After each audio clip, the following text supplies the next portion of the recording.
Okay, so I'm gonna go kind of back to basics here because the reason that I had started doing my YouTube reviews with electronic cigarettes is to try to stop people from making the same mistakes I made, and it looks like I made another one here. So I'm not going to put the microphone up. I'm not going to do any FaceTime or nothing. I'm just going to try to hurry up and make this as easy and as quick as possible. These things just hit the market and they are freaking trash. I don't have any idea what Smok Tech was thinking about when they put this out, but they freaking missed the mark right off the bat. First things first, couldn't even get the battery door off to put the battery in it. Okay, I had to smash it down on the desk in order to get the frickin' door loose on there, and I'll show you why. We'll go into more details. I know there's some haters out there that want to thumbs down my videos when all I want to do is help, and that's cool, whatever, you know, but this is just, it's all gonna come clear eventually for people like that. Right here on the screen, first thing I'm gonna show is that when you push this button, this end of the screen right here actually goes down. Okay, so you see if I can do this enough. Let me set it on the desk so you can probably hopefully get a better picture if I can get the right angle here. You can see that corner right there of that screen is pushing down with the button. It's a screen cover. I may not be able to get the right angle on it.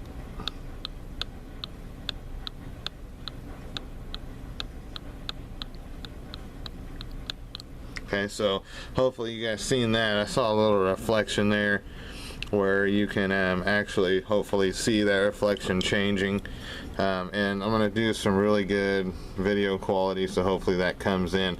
Also, when you're plugging this guy in, because you don't want to take the battery out, I wonder how long this is going to last. This right here actually moves around.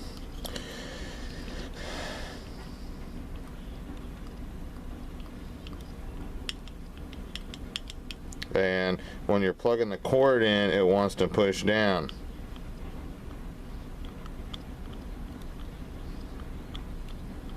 Okay, so wonder how long that's going to last. This thing is not secure at all.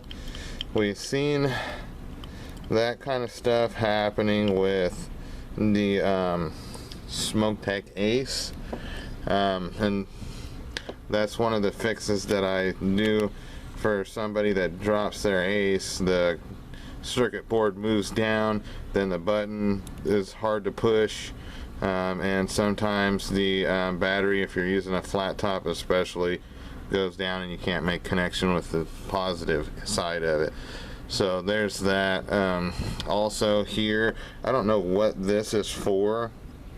This is probably so you get no battery rattle, but you see this white thing in here, there's just a little area of it right there, and the battery, for some people it's going to be hard to get back out, because when you're putting the battery in, it is completely snug the whole time. Like, see, it's not just falling in, and so when you push it all the way in, you know, like one-handed, I can't get that thing out of there. I can't get it to move.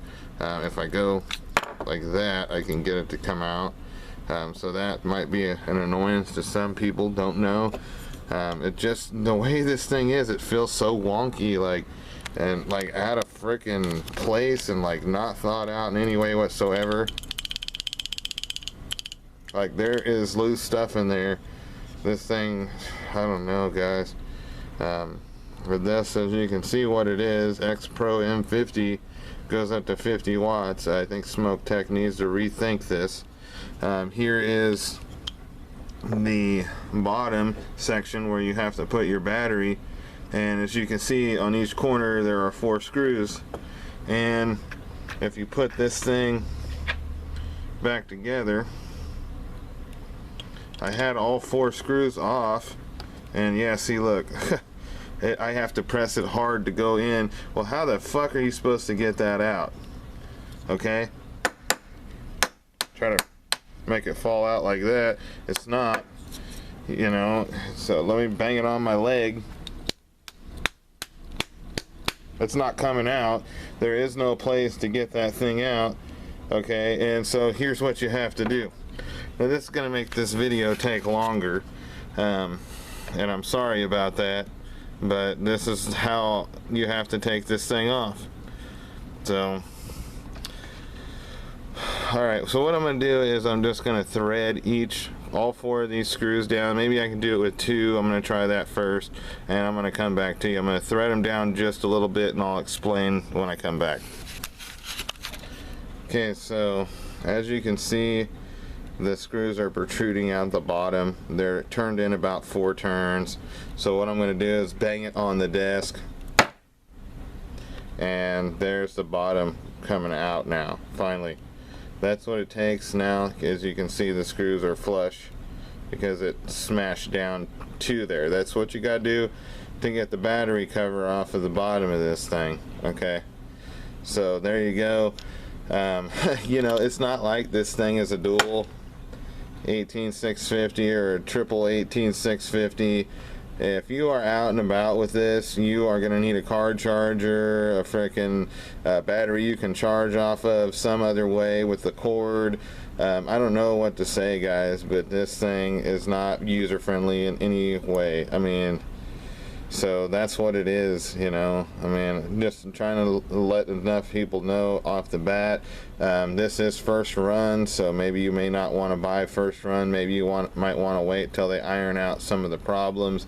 It is a fairly cheap device, so that is cool, but you would think that they had this kind of stuff figured out by now. I mean, common sense.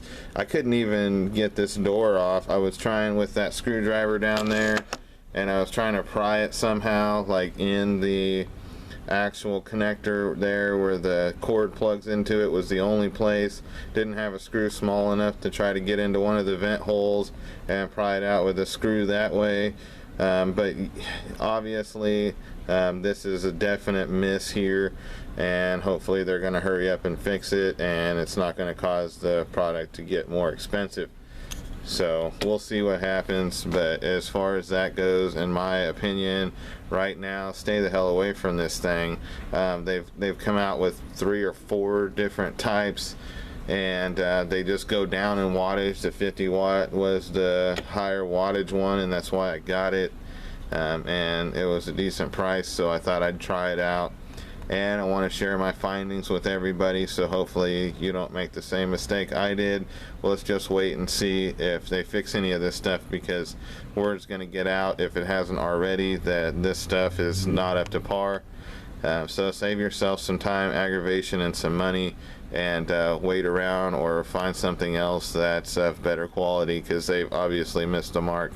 I haven't even put a battery in it and fired it up yet, so maybe I might come back with some more negatives. I don't know. I don't even know how long this thing's gonna last with the board moving around and everything. It might get to the point here pretty quick that it's not even usable at all. Alright guys, thanks.